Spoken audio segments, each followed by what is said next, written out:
I'd like to pass on to the first speaker, who is Professor Alex Marsh. So he's Professor of Public Policy at the School for Policy Studies at the University of Bristol. And it's great that he's able to join us because he's been engaged in housing research now for 30 years. So most of his work has focused on social and private rental housing in England, and his current projects include work on rent control, social housing allocation systems, which is one of my interests, energy efficiency in the private rented sector, and the use of strategic foresight by housing organisations. He's the former managing editor of Housing Studies, which is the leading international journal in the field, and is currently the governance theme lead for the UK Collaborative Centre for Housing Evidence, funded by ESRC, AHRC, and the Joseph Rowntree Foundation. Beyond academia, he's been a board member for Brunel Co and Curo Group, and is currently the independent chair of the Bristol City Council Housing Management Board. So we're delighted that he's able to join us, and I'd like to invite him to give our opening presentation. Thanks very much, Alex. Thanks very much, Bridget. That's a fantastic introduction. So what I think I'm going to do today is talk a little bit about mechanisms of exclusion in the housing market. You've started to allude to some of the challenges we face in the housing market, and the way in which those intersect, and particularly then focus in on the particular experiences of migrants and refugees. And if you like, that provides a context for the conversation that we're going on to have with the following two presentations. So if we, so I can move the slide on to the next slide, please. So I'm broadly speaking going to talk about three things in this presentation. I'm going to talk a bit about structural and macro factors. I'm going to talk a little bit about narrative framings around the housing market, and I'm going to talk a bit about institutions and practices of the housing market and how those embody some of those broader factors. In this presentation, I'm drawing on work of some colleagues. So CASH, the Collaborative Centre for Housing Evidence, it produces a whole range of reports about what's currently going on in the housing market, and one stream of work around housing and choice and access includes this report up on the right hand side of my slide here, Forms and Mechanisms of Exclusion in Contemporary Housing Systems. So it's produced by colleagues at Sheffield University and Sheffield Hallam. I've thought a lot about sort of how these things, and one of the CASH's overarching missions is to think systemically about some of these issues, or try to make connections. So if we move on to the next slide, one of the things that's worth keeping hold of, I mean, I think, as Bridget sort of highlighted, there's some sort of acute, pressing short-term factors that we're facing, but the other thing is not to lose sight of the fact that the way the housing system is operating, is able to handle or not able to handle some of the pressures that it's facing, is also a function of some chronic, long-term, slowly developing challenges, and so we've got a sort of perfect storm of those chronic ones being overlaid by some very acute factors. And also I draw the specific and the general. So it's not, I mean, we've known for a long time that there are specific groups who are disadvantaged by the housing system and in the housing system, and their experience of the housing system is particularly problematic. But one of the characteristics of the current moment is that that experience is generalizing, it's extending, it's deepening for those that are already problematic, but new types of household, new households that previously might have seen themselves as secure in their housing, as seeing their housing system as unproblematic, are being dragged into this, partly by housing costs, partly by access to housing, and partly by some of the cost of living issues and some that we're all only too well aware of from the news. So one of the things about the housing system is, I think we're absolutely focusing on migrants and refugees as at the sharp end of some of the problems of the housing system, but we've got a problematic housing system overall, and I guess it's important to keep that in mind, because I think some of the solutions, therefore, will lie in slightly different places in terms of thinking about the whole system. So if we move on to the next slide, my first of my three areas is structural or macro factors.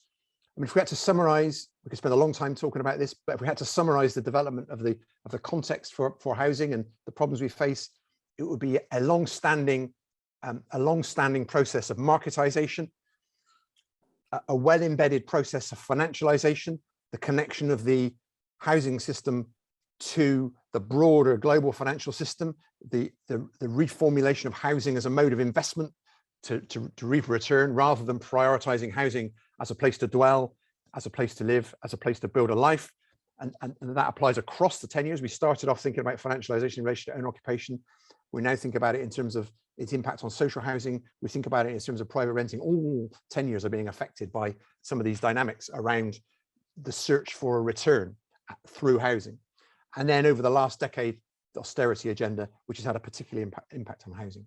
So we can think about that in terms of the way housing supply is changing, that it's in the social sector, there's been a 4-decade process of privatization, change of ownership, marketization, which is exposing more people, more households to the volatility of market type relations and ability to pay becoming more important in securing good quality accommodation. We've seen changes in funding, which create mixed funding regimes, which means that even social housing is also reliant to a degree on private finance, and that private finance those arrangements have got more exotic over time. The point about that for our purposes is that it means that social housing providers or providers of social housing are often what's called hybrid organizations. They've got to attend to different sorts of stakeholders. So they've got may well have a mission to provide social housing, but alongside that, they've got to attend to a range of private stakeholders or regulators, which brings different things into the mix, which affects frontline housing organizations and the way they deliver their services. In the private sector, we've seen the growth of private rental, the inaccessibility of much of the owner-occupied sector, changing in affordability assessments in that part of the market, but also things like short-term lets, rise of Airbnb, and the way that squeezed out rental housing for longer-term let. I take the next two together, housing demand and state withdrawal, particularly if we think about welfare, state reform or restructuring, has fundamental implications for housing demand. One of the biggest messages about the last 5 or 6 years in the way a housing system's developed is that the way the reform of the welfare system, be that reductions in local housing allowance rates, the arrival of universal credit, the bedroom tax, the overall benefit cap, these are things which have fundamentally altered people's ability to secure adequate accommodation. It's narrowed their range of choices. It means they have to focus, if they're reliant on state assistance, in the poorer parts of the market. And if you like, the COVID lesson, one of the lessons of the COVID period was, temporary increases in some of these benefits and some of the rates available significantly eased the short-term pressures for people in terms of accessing particular types of accommodation. So we can see that that's, if you like, a direct corollary between generosity of the welfare system and ability to live in appropriate accommodation. And this is a group I'm sure we don't need to talk in detail about the overarching hostile environment, the immigration, the tenor of the immigration system, and how that shapes the broader context in which we think about who should be housed, who should be prioritized for housing. And we'll go on to that in a little bit. So moving on to the next slide. I think the other thing that housing researchers at the moment are very mindful of is not just, if you like, the content of policy, but the way in which narratives both shape those policies and the way in which those policies sustain particular narratives, particular ways of thinking about the way in which housing policies should operate and to whose benefit it should operate. And I've identified 7 things here that we'll just touch on briefly. The complexity, the system is complex to navigate. It's complex to navigate for providers. If we think about the way in which things like rules around immigration have affected private landlords and the way private landlords then go about thinking about who they should let properties to, leads to perhaps exiting from particular parts or avoiding particular sectors of the market. It's difficult to navigate for the households to understand the rules, to understand the eligibility, the disconnection between securing housing and securing financial assistance to be able to afford that housing. It creates a layer of complexity that we need to recognize as in itself potentially presenting barriers to access and to appropriate sorts of accommodation. Alongside that, we could also set the austerity narrative around the availability of advice, availability of specialist advice, or the way in which advice deserts have appeared, which means that, again, accessing advice on what you're legally entitled to means that people are finding themselves making do, and if you like, being able to secure the things that they have a right to. Stigmatization of not just social housing, welfare, and poverty is obviously a well-established long-term issue. It's not one that's got any easier, and the austerity narratives have been deployed to justify retrenchment of spending, and that has been has seen a re-emergence of discourses of deserving and undeserving, of strivers and skivers, and who should therefore be seen as appropriate or deserving of assistance. One of the things that we're focusing on, particularly in housing, in this context, this sort of constrained context, is how these notions of housing crisis, for example, filter through into housing need and the prioritization of housing need in a housing crisis where resources are scarce. What can households expect to access? Whose welfare should be prioritized? How do we moderate people's expectations? How do we moderate people's expectations when we say, well, things that they are legally entitled to are no longer easily available, so therefore maybe you need to manage expectations downwards and seek other solutions. So there's a gap opens up between, if you like, the formalities of what people might wish to access or be entitled to access and the practicalities of what's actually available. Over the last decade, we've seen local independence and freedoms increase. That is, if you like, central state prescription about what needs to be available or how policy should be conducted at local level has taken a step back, because we've seen a more diverse social housing sector. More housing is not just local authorities, it's a diversity of housing associations, it's local authorities trying to work with private landlords and other forms of providers to meet housing need. There's a lot of contesting value positions, different norms, different priorities. So if you like, managing that and creating a common sense of purpose towards meeting needs is no easy task, because those stakeholders have got different imperatives facing them, and coming to an understanding that the local authority has statutory obligations, it needs other people to play the game alongside them to meet those obligations, and different areas around the country are differentially successful in, if you like, getting everybody together and orchestrating that effort towards a common goal, because housing associations have got to attend to a bunch of other issues, and one of them is managing risk. The language of risk has come up the agenda, or it loomed larger in the consciousness of social housing providers, and that has real implications for what sorts of households are considered to be appropriate to entrust their housing to. So assessments are significantly affected by assessments of financial viability. So that feeds right back into some of the welfare reforms that we've seen, and that applies in the social sector, but equally it applies in the private rented sector when we're thinking about housing as an asset which is going to accumulate in value that needs to be, from that landlord's point of view, protected and preserved. The narrative of mixed, balanced and sustainable communities is one that features very prominently in housing practice, and some of you will be very familiar with this. It's one which is laced through with ambiguities, and it can work to the disadvantage of certain groups when we understand what a balanced community might look like, or what sorts of communities might be sustainable. And within this, discrimination and migration policy. You've got the right to rent policy that you'll be well familiar with as acting as a barrier or as a reason why landlords are perhaps very cautious about letting to certain groups in society. But there's also, researchers are arguing at the moment, a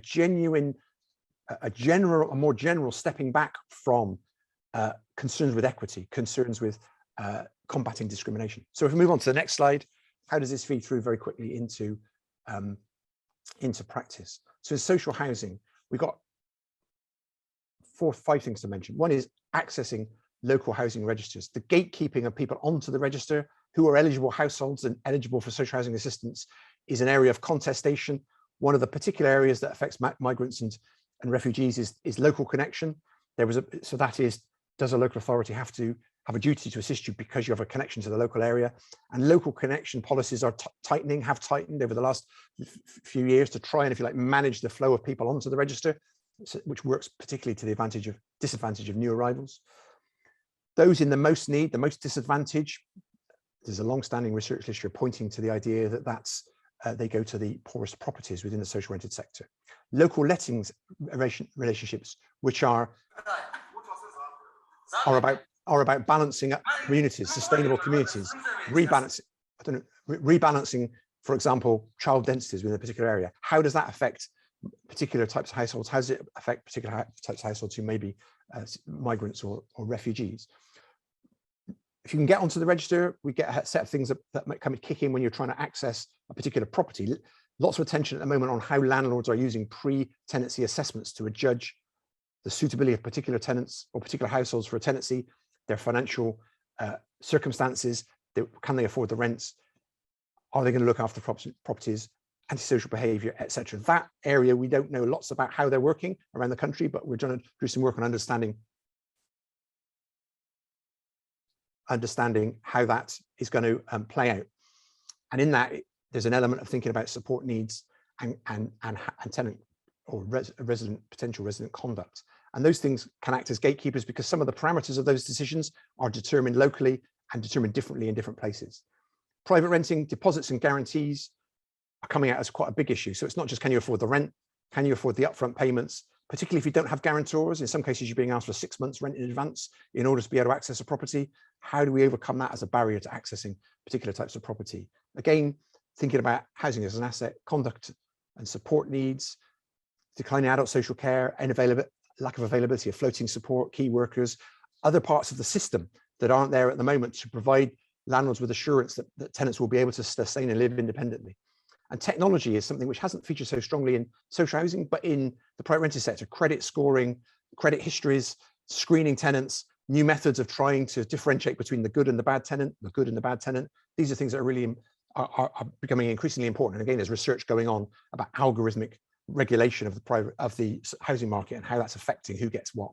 Final slide. We can bring these things together in this sort of diagram and say, well, okay, macro factors are feeding the narratives are supporting the macro factors, both feed into the institutions and practices. So if I go to my last slide, just to conclude, there's a lot going on. Oh, hang on, you haven't got my last slide. There's a lot going on in the housing market at the moment. Very quickly, what might we say by way of levers that we might be able to pull in order to affect this? Welfare reform seems to me to be absolutely key, but it's not a housing issue and it's not a local issue. Private rented sector reform, two things I'd say there. Lots of the policy talk at the moment is about the consumerist approach. How do we get tenants more rights? How do we get them more security to allow them to enforce their rights? In my view, that's important, but it's not necessarily the answer. We need a culture change, private landlordism, which talks about quality assurance, not quality control. We can't expect tenants to be able to enforce results because there's a fundamental power differential. So we need to think about it differently. Social housing, it's not just about new supply, and it's about investment in the existing stock. We've seen that on the TV in terms of poor standards. But again, we need to have culture change, hearing tenants, residents' voices and listening to them. But two things, rediscovering the commitment to equality and combating discrimination. That's gone off the agenda.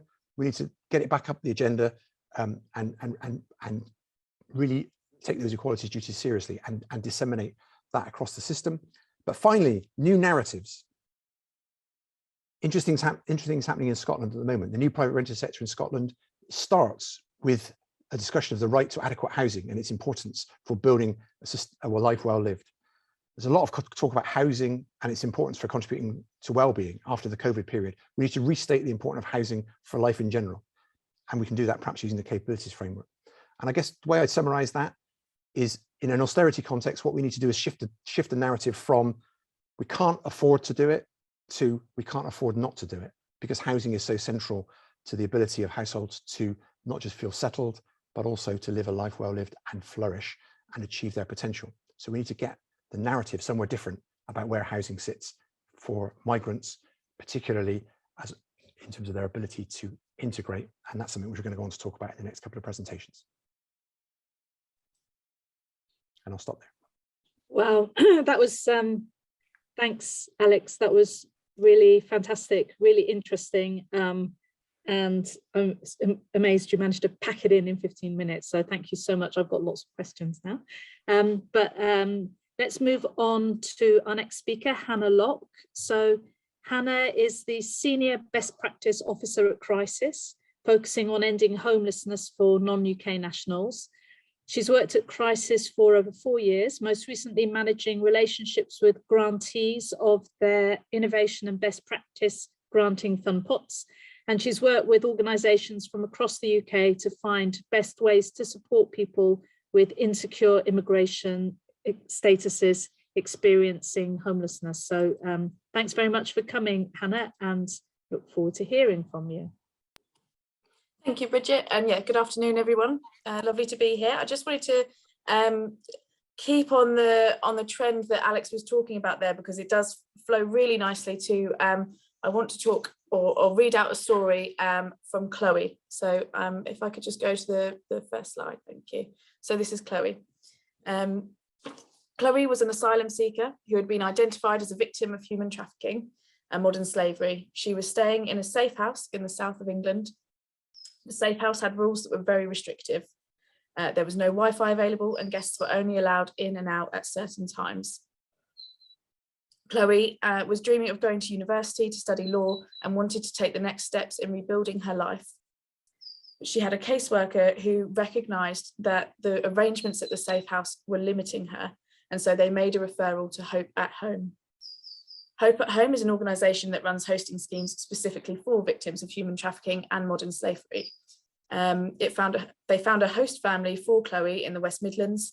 And actually, initially, when she moved in with these hosts, there was a little bit of a miscommunication. She hadn't really realised that they would care for her so much and want to know where she was and be sort of worried about her. So she was staying out late and not really communicating with them. So they kind of consulted with Hope at Home and said, you know, we've got a little bit of an issue here. And so Hope at Home was able to kind of step in and just clarify those lines of communication and just kind of assure Chloe that it wasn't by means of restricting her, but it was just because they cared so much for her welfare. They just wanted to know, you know, where she was. And so she very quickly enrolled in the local college and began to study very hard. She enrolled on the Sophie Hayes Foundation Employability course, which is a course specifically for survivors of modern slavery. And with the stability and freedom offered by Chloe's host family, she was able to pursue her dream. She studied hard, joined a local church, made friends, started volunteering at the local youth club, and has made applications to university. Chloe is very much a part of the family now, joining them for family meals and days out. She has 2 conditional offers for university. Without support of Hope at Home's host, Chloe would not have been able to even think of pursuing her dream, but now she is able to act on her ambitions.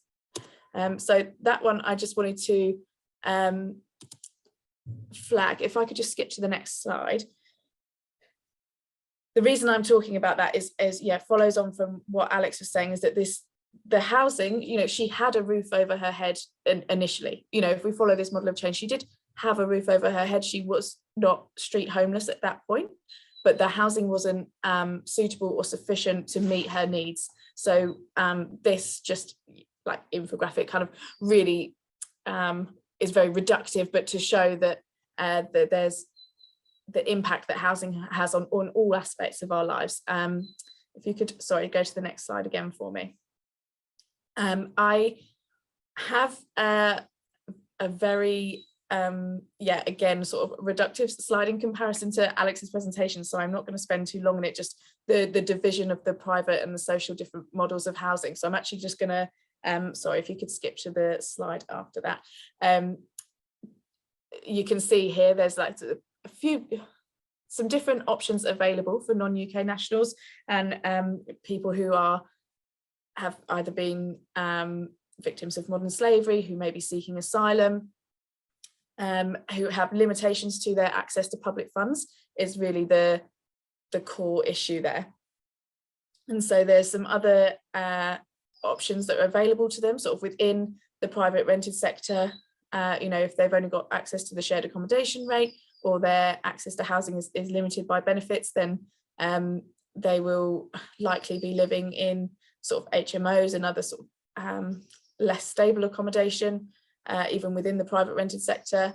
And then in social, we have this, as Alex was saying, you know, you have this hybridity now, that actually a lot of these things that I've put into the social side of the presentation don't fit there anymore. You know, so there'll be private providers of TA, temporary accommodation, there'll be private providers of emergency and supported accommodation. The exemptions to supported accommodation, they'll be utilised by private companies, even sort of mass accommodations in some instances provided by private sort of conglomerates of and providers of housing. So this whilst there are lots of options available, as I've kind of referred to with Chloe's story, is that it's not necessarily the roof over the head that is the most important bit. It's how these the model of the housing, how it's sort of set up, and how that can kind of develop. Sorry, could you pop to the next slide for me? This is also relating to what Alex had said about the narrative framework. I just wanted to slide in this bit about housing first, as I believe it sort of sets a background to what I'm talking about when I try and talk about decent provision of housing, when I talk about good housing. I'm talking from the perspective that housing is a human right. It's not a privilege. It is, you know, that's a foundational belief in the provision of housing. From this perspective, it needs to be not seen as a privilege, but to be seen as a right to someone, for someone to have. It's a couple of the other ones that are, so this, looking at housing first in this, I'm looking at the principles because I'm looking at housing first as a philosophical model rather than an actual housing model. So you can have and do have housing first as a model of ending someone's homelessness and progressing someone through a homelessness system. But the perspective I'm using to talk about it is actually the principle, the backdrop, that, you know, the framing of the narrative to say that we want people to have choice and control over the housing that they live in. We want people to have support provided for them as long as it's needed, and to be able to exercise and build on their strengths and goals and aspirations. And that is the backdrop. I'm not talking from necessarily a financial perspective, or looking at sorry, I'm getting distracted by the questions. So I think that is enough, I guess, because we're doing question and answer at the end. I'll just go forward and hope that I answer any issues with that in the next slide. Right, thank you very much. So I'm going to start talking about the different models now, because that's actually what I'm here to talk about today. And I will start off with the Migrant Employment Accommodation Scheme. This is a project that is based in Croydon. It was set up by Croydon Council, who secured funding through the previous round of RSI funding, which is the Rough Sleeper Initiative funding. I don't know, if anyone is, if I'm using too many acronyms, please let me know and say it in the chat, and I'll try and catch myself out. But so Croydon Council secured funding through the Rough Sleeper Initiative funding to provide temporary accommodation to individuals with no access to public funds for about 18 weeks. They used some TA that wasn't being used at the time, and they were able to provide that for people that were, it was actually generally, it was EEA nationals. So this was pre-Brexit, or sort of happened during Brexit and during the pandemic, where we had a number of EEA nationals who were living in Croydon, but they were so they were actually sleeping rough. They were living in Croydon, sleeping rough, and had no access to public funds because of the restrictions on their immigration status, but they did have the right to work. And that's the kind of very important element of this project, is that it is based sort of into the accommodation and the employment are intertwined. The accommodation offer is kind of conditional on the attendance and engagement with the employment scheme. So it's actually an intensive support model. If you could move to the next slide, please, it sort of shows the model in a bit more detail. So here we have literally day one, a bit like Housing First, the individual who's engaged in the scheme moves into a temporary accommodation. And then in that first week, you know, they sort of hit the ground running. They are required to engage for 20 hours. It's 20 hours a week engagement, and that can be, you know, not just employment, but it's actually sort of ESOL, so English for speakers of other languages. They could engage in those classes, they could attend their one-to-one coaching appointments, do some volunteering, or do job search and employment work. But the engagement was really important because the relationship was with Croydon Council providing the temporary accommodation, Croydon Skylight, so the crisis Skylight Centre in Croydon was providing the support, and then we had a partnership with Veolia Waste Management, who provided some employment opportunities for the people we were working with. So the idea was that, you know, straight away you would be into housing, and then within sort of 3 to 8 weeks we would have found you a placement either with Veolia or another employer, and then you'd be into work, you'd be earning money, your accommodation would still be free, you'd be earning your money, you would be having in-work support, you would be searching the private rented sector, doing viewings, gaining your accommodation, flowing through there, going into your accommodation, having moved into the private rented sector, still in your job, still with support from crisis, and then that support drops off. That is the model. In practice, this didn't work quite that way. 18 weeks is not enough. I think the original model was 12 weeks, and then it extended to 16, and then now it's sort of 18 weeks plus. And we've had to flex this, and we've recommended this program to other local authorities, but with the sort of caveat of it takes longer. It doesn't happen this quickly, especially for this group. Before everyone in, this was rough sleepers, but not necessarily entrenched rough sleepers, not necessarily people who had severe complex needs. Many of them were nearly work ready anyway. But actually, when we brought everybody in and provided that TA through the local authority as just like a base, there was no required engagement.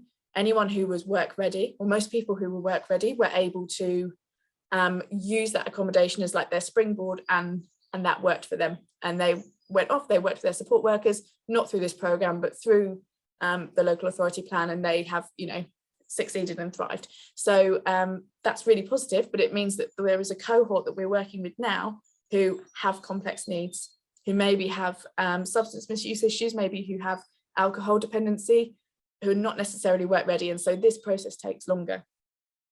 We also found that there was, once people were in work, actually the support needed to intensify, and that there actually needs to be quite a lot of support to sustain and maintain that work, especially as people were making a lot more money, and yeah, those alcohol dependencies and substance misuse really came to light because they had that freedom, which is really, you know, a difficult thing to manage. And I'm sure there's lots of people on this call who have experience, you know, working in that area and with those individuals.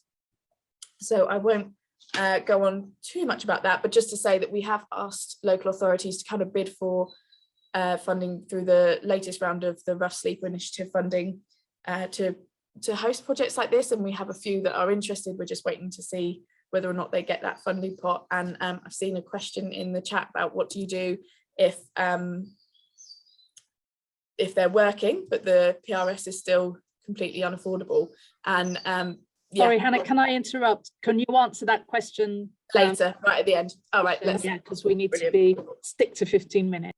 Lovely, I'm running out of time. Can I skip to the next slide, please? Okay, so the Oxfordshire Homeless Movement, that's another initiative that has developed and come along really fantastically since Everybody In. It was kind of a response to the Everybody In programme, in terms of they found that there was 200 people that were housed in Oxfordshire through Everybody In. When doing strengths-based needs assessments, the council found that they would have about 20 people who would be left over. Sorry, that's an awful phrase, but left over, who would be left without any move on support options. And so Oxfordshire Homeless Movement worked with Asylum Welcome, Connection Support and Aspire Housing Property Management to develop an offer of really holistic wraparound support that also included immigration advice for this 20 people. Sohar and Edge Housing were the two housing associations who provided properties, and that has provided accommodation so far to 12 people, and they are on target to hit, on track to hit their target of having housed everybody. I think that other people are just in sort of TA at the moment and they're moving through. They are still fundraising to meet the annual budget. So just to sort of clarify that, Oxfordshire Homeless Movement are the ones who are coordinating this project, who are responsible for the fundraising, and then the 3 delivery partners and the housing associations are separate to that, but all working in partnership. So this is, I guess, another example of that hybrid working that Alex mentioned. Next slide, please. And the next one after that as well. I'm just going to rattle through. So Glasgow City Council is another one that has tried to get involved with prevention. So it's quite difficult, or very difficult, to do prevention work for asylum seekers and refugees when they're only given 28 days notice to move out of their asylum accommodation. This is really an awful situation, which just means that people are moved from the asylum system straight into the homeless system, because there's no bridge, there's nothing there that is actually helping them to move into settled accommodation. And so Glasgow City Council was faced with about 10% of their homeless population were asylum seekers, and through the pandemic, where they were bringing everybody in, they chose that opportunity, or they used that opportunity to intervene a bit earlier. And they've created an agreement. They're piloting this project to flip the property. So it's Mears is the provider of the asylum accommodation in Glasgow, and they are at the moment working with other registered social landlords, and they're saying that if people are happy in their asylum accommodation at the moment, and then they receive a positive decision, they will flip that property, and instead of calling it asylum accommodation, it will just be their rented accommodation.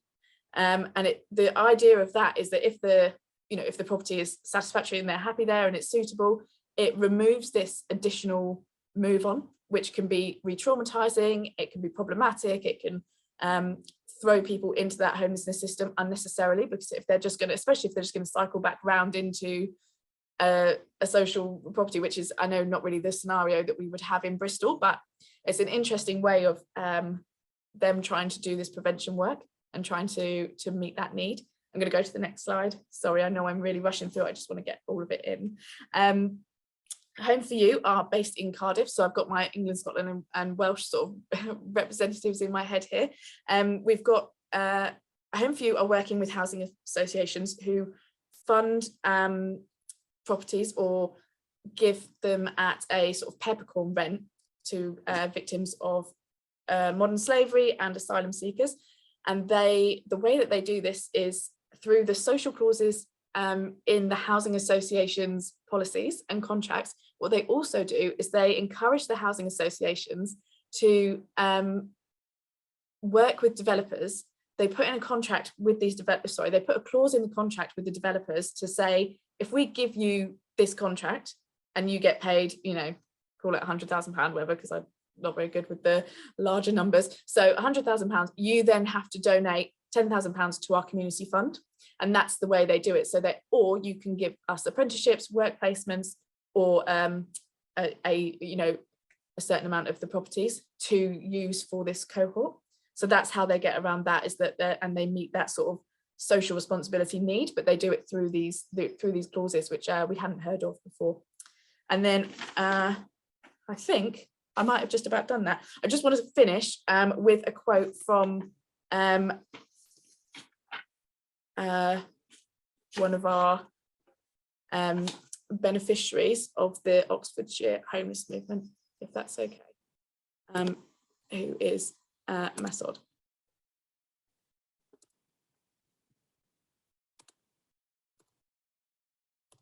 He was living in Oxfordshire at the point of everybody in, and was then housed through the Oxfordshire homeless movement. Just lost his quote, sorry. If we really need to move on, I'm quite happy to. I will find it and I'll talk about it in the Q&A later, because I'm just conscious I'm taking up someone else's time here. Okay, thanks, Hannah. That was really, really interesting, and I really like the kind of, I really like the way you could see from your presentation the importance of kind of practice and politics, particular kind of policies on the one hand, but also the importance of being able to tell a story and being able to kind of imagine something that is different, and the importance of thinking out of the box. So that was really fascinating. Thank you so much. I'd like to now move on to Fuad Mohammed. Fuad, I'm sure many of you will know, as the CEO and one of the founders actually of ACH.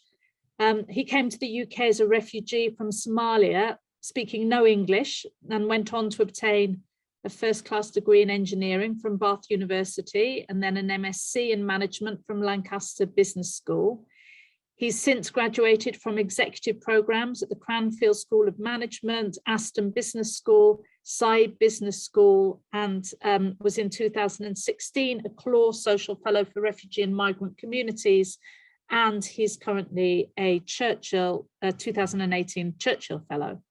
So together with his colleagues at ACH, Fuad has argued for a new approach to refugee assistance based on development rather than just humanitarianism. So I'll hand over now to Fuad. Thank you very much, Bridget. What I really like to talk to you about today, the last 14, 15 years, we've been working with refugees who have housing needs, and we've developed a model that works, and we want to share with you the journey that we went through in developing the model. Just to go back a couple of stages, if you go to the first slide, what's currently going on is a major refugee crisis, which is actually putting a lot of extra demand, on the crisis, on the housing crisis, which already exists in the UK. As you know, we are currently going through the Ukraine Homes for Ukraine scheme. So this up to some extent goes back to my story. As Bridget said, I came to this country 20-something years ago. I went to actually through the housing system in the UK. What I really found out at the beginning was that there is a lot of goodwill, and I always say I was very much taken back by the generosity of the UK. However, I had some challenges with how some of the institutions personally have interacted with what their perceptions of refugees were, how they worked with me. Thus, the concept of ACH was born into my head. Those early years of me coming to UK. But not all refugees are the same. I just want to go, we are making the assumptions that all refugees need the same sort of housing needs, and that's not the case. So the next couple of slides, I quickly want to take you through to understand the differences between the refugees that come to our country. Predominantly, we can divide them into two. There are the ones that come through what we call the asylum channel. These are the ones that just present themselves in one of the UK ports asking for asylum. And what I want to share with you, majority of these people are usually single, male, and they actually have a lot of trauma, which comes from the long journeys that these guys have taken coming from their home countries, coming to UK. They stay in NAS accommodation, and as somebody has touched on earlier, I think it was Hannah, it takes somebody to get the status while they're in NAS accommodation. It could be anything from 6 months to, in some cases, to 10 years. So predominantly, actually, the client groups that ACH works with are the people that come through this route into UK, the asylum channel. What we also have, as most of you would be familiar with, is what we call resettlement refugees. These are the ones that come, the Syrians, the Afghanis, and at the moment, the current Ukraine scheme will all be people who, up to some extent, have been identified for a home long before they even come to UK. Their journey to UK is very straightforward. Somebody picks them up from the airport and they are taken to a house. That doesn't mean they don't have a lot of the BSTD and mental health the people with the asylum route will have, but it is less likely that they will have as much of the problems as with the people who come through the asylum channel. I just wanted to explain that there are major differences in people who come through these two different routes. If you go to the next slide, I've actually, this is actually from the Refugee Council in Scotland who've done this. Again, this shows how people who when they are in asylum, the different stages they go through and the different housing schemes that are provided to them. So basically, when they are in asylum, UK government provides them nice accommodation. It'd be really good to talk about the whole asylum housing and what works, what doesn't work, how's that equivalent to what's going on elsewhere in Europe, but we don't have time for that. The key thing here is that it could take, any time, and actually the other important aspect to also add is asylum seekers are not matched with cities where they have social networks. They're not matched with cities where their skills could potentially match. So they are dispersed wherever there could be housing available, which means a lot of these asylum seekers, when they get their status, they usually leave, usually from the north to other places where they can get work. So going to the refugee, I think also Hannah explained all the different routes and different models that exist, but effectively the key thing here is when somebody gets their status, they're kicked out from asylum housing, 28 days, ladies and gents, expecting them to find a home, and this is when we usually deal with them. If you move to the next slide. So ACH was born in 2008, and we are usually working with, we actually work with both, refugee groups, and up to some extent, we also work with migrants. And initially, our thinking, a lot of it was based on my passion to change the world, how naive I was. So a lot of it was based on how the social disadvantage of the individual, and I want to say a lot about that in the next slides. So, what are the challenges by just focusing on, by just saying what could we do with the lack of English, with the lack of social networks and etc. If you move to the next slide, what we have learned is our first couple of years, what we've learned is we've been actually, up to some extent, being good at giving basic support, which helps the person register with all the basic services that they need, including schools, GP, and what have you. We've been providing culturally sensitive support services, which means speaking in the language which much of these refugees can speak, and provided basic mental health support services. With that, our thinking hasn't been mainly focusing on getting people into jobs, but if somebody has secured a job, usually it has been a market into the job, by which I mean basic jobs. Now, the challenge with that model, and ladies and gents, a lot of housing associations up and down the country do go through this route, which is just provide basic support services and get them into any job, cleaning, warehouse, what have you. The challenge we have realized with that is it's very difficult, these jobs, to be meaningful, especially in cases like Bristol, London, where accommodation is very expensive. What happens is, as soon as there's a break in employment, there's a repeated homelessness, people come back either to us or to the local government to present themselves as homeless again. This is what we call, warehousing refugees, and it is not an effective model of integrating and providing a sustainable housing. In my mind, what we need to do, if you move on to the next slide,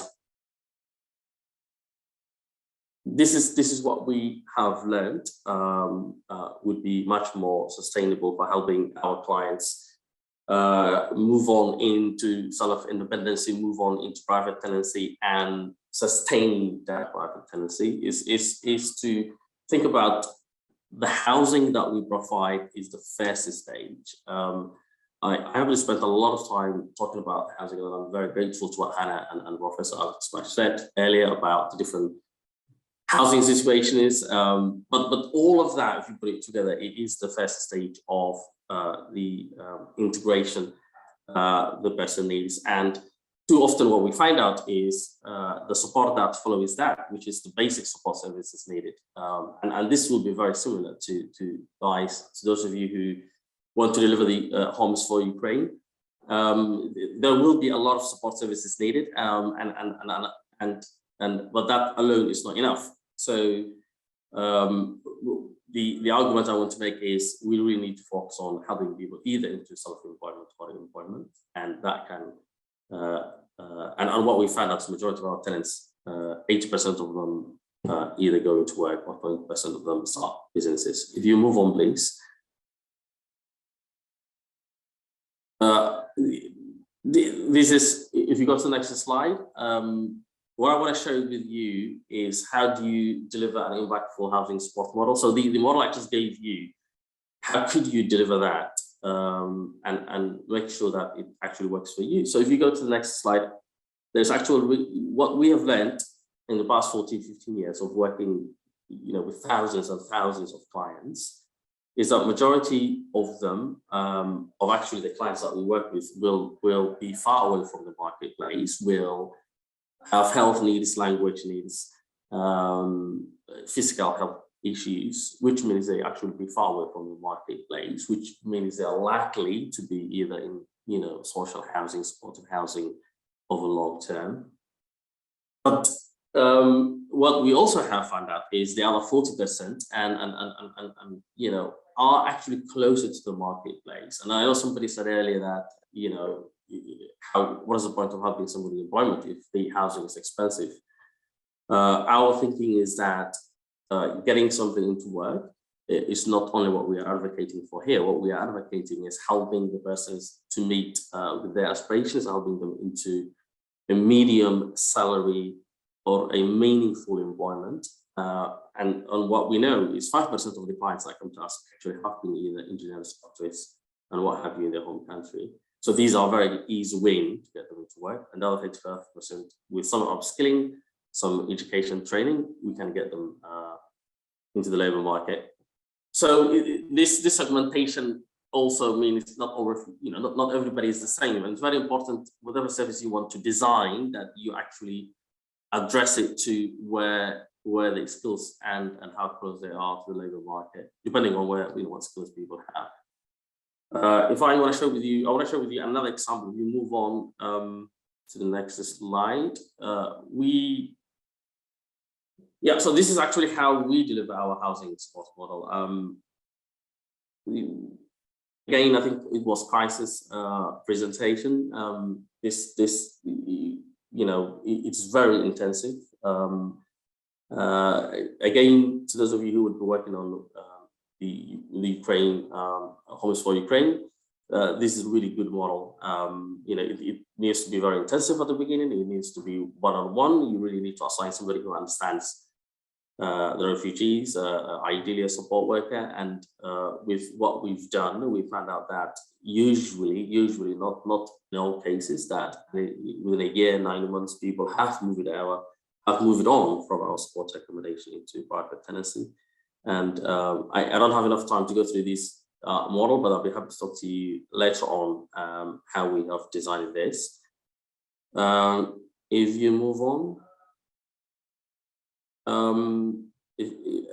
I think I've spoken about that. If you move on, so here, what I want to share with you is how we have worked with people, especially the 40% that were closer to the labor market, and get them into work. So we've done work with the community in terms of getting them ready into work, understanding how the UK system works. We also have done a lot of work with the employers themselves. A lot of employers do not understand refugees, their different statuses, have a lot of perceptions about refugees and what have you. They all have this humanitarian approach, and we've really changed the thinking into, why don't we just think of them as just a workforce. So we've built a bridge, and in that bridge included also basic, a language, a IG or advice guidance that works into the individual. And with this, we've been very successful in helping a lot of people into work, which means then moving on from our support accommodation into private tenancy. Can you move on? I just want to rush because I know I don't have much time. So this is something I really also want to bring to your attention. It's not only about employment. I really want you to think about a lot of the clients you have had successful businesses in their home country, and it's all how can we help ignite that entrepreneurship passion here in the UK? How can we open them into our supply chains and etc. Again, we've done a lot of work in this field, and we've helped people start a lot of successful businesses, which again helps them move on from social housing, supported housing, and etc. If we go to the final two slides, I think, where we talk about what works and what we've learned. Refugee housing needs are not typically understood. There's so many research out there that really talks about it. Most of refugees actually live with family and friends. I'm talking about singlers. They are usually underhoused, and those who are housed in social housing usually live in high deprivation areas in tall buildings, which has huge impact in terms of education, in terms of attainment, in terms of social capital. And there's an amazing report, I think, done by Dame Casey, who talks about integration generally in the UK, where she says most of refugees are communities living within communities. And if we really want to integrate these communities, we really have to find how these communities, how we can give them the social capital they need to build businesses, move on and get jobs, and etc. ESOL and English training. Again, there's a lot I can say. We don't have enough time, but how do you give the right English training? That will be a debate I would like to be involved in. I'm not saying ESOL works, but there's a right ways that I believe we should deliver English training. In essence, all of the things that we said, to those of you who would be thinking about Homeless for Ukraine, should really consider about. And my final slide, what we've learned is housing is best stop the integration journey. It's not where it ends, it's where it begins. The support that we deliver as part of the housing needs to be very intensive, very targeted, and very focused on the human potential, rather than focusing on the disadvantage of the refugees and your clients. Collective housing, social networks, community support, these are all very important. And if you're really thinking about tenancy sustainment, and this goes back to even the host model where we're using for the Homeless for Ukraine, you really need to be thinking about these things, providing to the people who are incoming social networks and community support. I just want to end by, there's a very successful integration model which has been implemented in Uganda, which also confirms that focusing on the economy is the right way to integrate and have these people move on from social housing, supported housing. And finally, integration is two-way, focus on the host community and not only on the people who are in your housing. That's a quick way rushing through it. I'll be happy to take questions later on. Many thanks. Many thanks, Fuad. That was really interesting and also a great introduction to the kind of work and philosophy of ACH.